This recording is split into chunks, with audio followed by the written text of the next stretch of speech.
in the past have passed out all the presents, and then one at a time we open, going in a circle, open our presents. This time, no such luck. We had 3 children. There was one who is 9, one who is a year and a half, and one who's 10 months. And once Santa showed up and once we got some of the presents distributed, it was just tearing right in. And so it was interesting. Santa was good for me. Cannot complain. Got a lot of Seattle Mariners stuff. Nobody knows what to buy for me. Since I'm a single guy, I buy whatever I want for myself. Anything I need, I just get. And so I'm kind of tough to buy for, but they were very nice to me. I got a blanket and a lot of Mariners stuff, as I was saying. Seattle Mariners swag. There was a bag and a T-shirt and a cap and a fanny pack and a key ring and all sorts of stuff. Anyway, that's how my Christmas went. Hope yours went just as well. But now it's back to work and back to business here on Conversation Collage, which you can enjoy on your favorite podcast platform. If you would review it and rate it, if you can, on that said podcast platform of yours, we'd certainly appreciate it.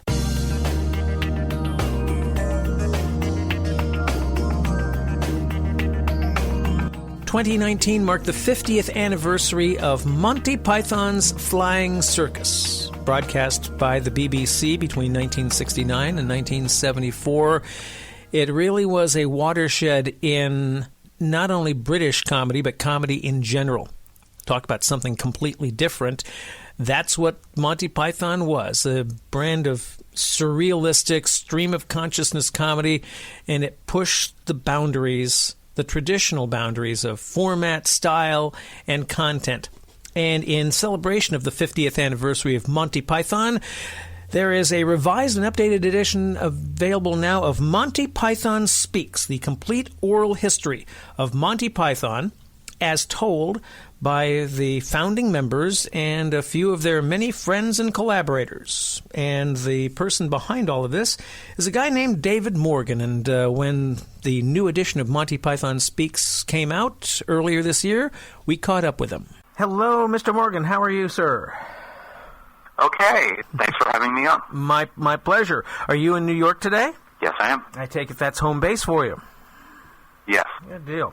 I have not only the new revised book, they also sent me the original, the first version here. That's quite a work there you've put together. When you were putting together the first book that I guess came out 20 years ago, what were you thinking? What gave you the idea for putting this book together and making this? Well, I had interviewed one Python or another going back to the mid-'80s. And I was really interested in examining not just the production of the Python TV shows and movies and records and so forth, but also how these 6 individuals were of very different temperaments, of very different comic sensibilities, were able to work together so well and blend their individual comic contributions into something that was so unique and that was so different from what any of them produced in their solo works, like John Cleese's Fawlty Towers, which is one of the great situation comedies, or Terry Gilling's movies. They're very unique to them, but there's something about the Python work that is not replicated anywhere else by anyone else. Mm-hmm. How did they make it work? What was it? Was it by kismet? Was it fate? What was it that brought this together into the lunacy that we remember? They all admired each other's work. They were writing for various TV and radio shows in England in the 1960s, and they wanted to work together, and the BBC gave them the opportunity to write and perform in a series, and they gave them tremendous freedom. Said, you can do whatever you want, and the Pythons did whatever they wanted to. They were able to break every rule. They were able to, they clashed with censors over what was allowable, and they had such a liberating effect because their comedy was very free-form, very stream of consciousness. It wasn't tied to narrative or to characters. It wasn't built around a single personality, like it wasn't the John Cleese Comedy Hour. It was an explosion of comic ideas that was presented in a sort of stream of consciousness way, tied together with surreal animated footage that Terry Gilliam did. Mm-hmm. And that was wonderfully liberating for them and for the audience. Mm-hmm. I remember watching it when it first came on public television in the early 70s, and I remember just not quite getting it. Now maybe, well, then again, I was 12 at the time, and maybe now that I watch it a little later, it makes a little more sense. I don't even know if that makes sense, but is it something, do you think their comedy is something that maybe grows on you? Maybe it becomes a little more understandable, if that's possible, the older you get? Is it something that was made for an adult audience, I suppose? I think it attracts fans of all ages, and certainly the sort of anti-establishment aspect, where they're making fun of people in positions of authority, whether it's government officials or school headmasters of the royal family. Mm-hmm. That was very new and fresh in television. They generally didn't do that sort of thing. Right. And that's very attractive to a young, rebellious person. And of course, as you get older, you recognize that a lot of things that they're making fun of about society is spot on target. But one of the other things that helps is that they rarely dealt with topical humor. Mm-hmm. Names or people who were in the news at the time. So right. You don't have to know who was in the news in England in the late 60s, early 70s in order to get the jokes. They right. dealt with archetypes and mm-hmm. with themes that are relevant today and mm-hmm. that are recognizable to audiences across time spans and across boundaries. Mm-hmm. Was there something in the Python structure as a first among equals? Was the power or influence kind of spread around all of the members? It was very equal, actually. They worked mostly in teams. John Cleese and Graham Chapman worked as a writing team, and then they had a particular style of comedies.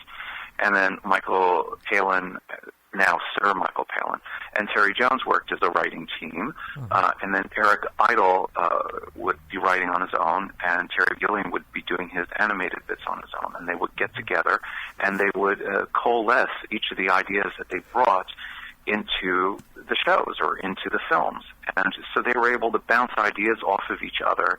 And it was competitive, but it was also very liberating because they enjoyed each other's work so much. Mm-hmm. You did. Now we have the new updated version of Monty Python Speaks. What's new in there? Well, I want to update it with what they've been up to in the 21st century, which includes their reunion show in London back in 2014 at the O2 Arena, where the 5 surviving Pythons, they agreed to put on a show. And the show sold out 16,000 tickets in 43 and a half seconds. So they kept adding more and more shows as they saw that the demand was there. And they ended up broadcasting it to theaters all around the world.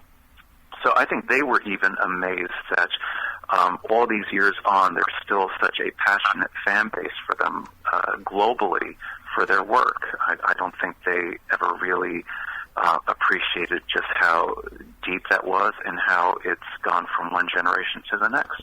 Are they still in working in some way, or has the Python thing, has the franchise kind of diminished since Terry Jones has left us?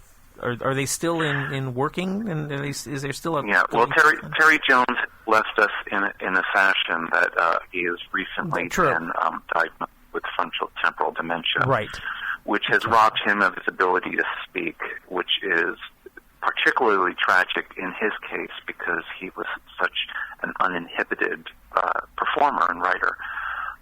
It's kind of like taking Beethoven's sense of hearing away. So when the Pythons did the reunion, that was basically their last performance together, and given what has happened with Terry Jones now, it would be the last. Mm-hmm. Okay. So they're all pursuing their own solo careers right now.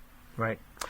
When people put down Monty Python Speaks, the new updated edition, what do you want them thinking? I think to appreciate the timelessness of their humor. when you look back at what was on television in the 1960s, for example, and what of that has any sort of cultural currency nowadays, I think there's Star Trek and there's Monty Python, and I can't think of anything else. I mean, it really has stood the test of time.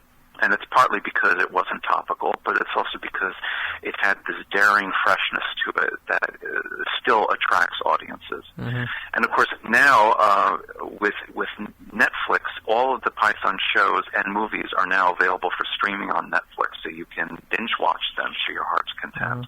I haven't even asked you about Sunday morning. I'm going to ask a quick question. What are you working on for Sunday morning?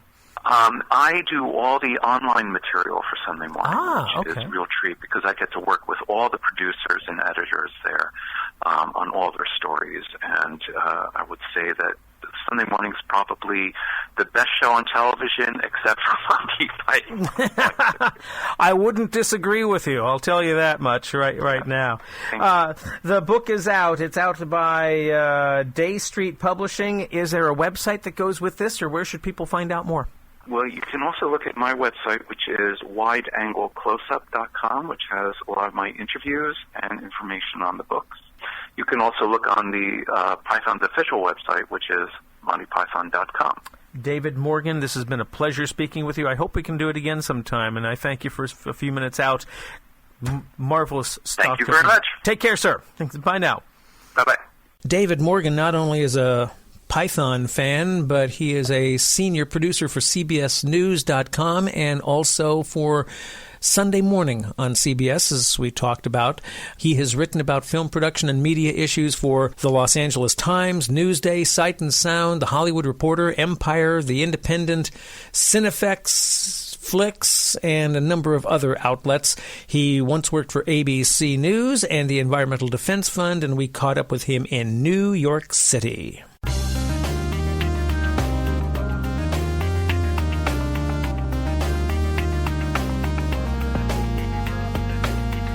And that will do it for this edition of Conversation Collage. Next time we get together, we will kind of have the year, or since we've been around only for about 5 months, the half year in review of Conversation Collage, and we'll have some other things for you as well. I thank you for listening. Hope you had a wonderful Christmas, and a Happy New Year to you all from all of us here at Conversation Collage. That's 30 for this time. Ken Joannesen here. Be good to yourself.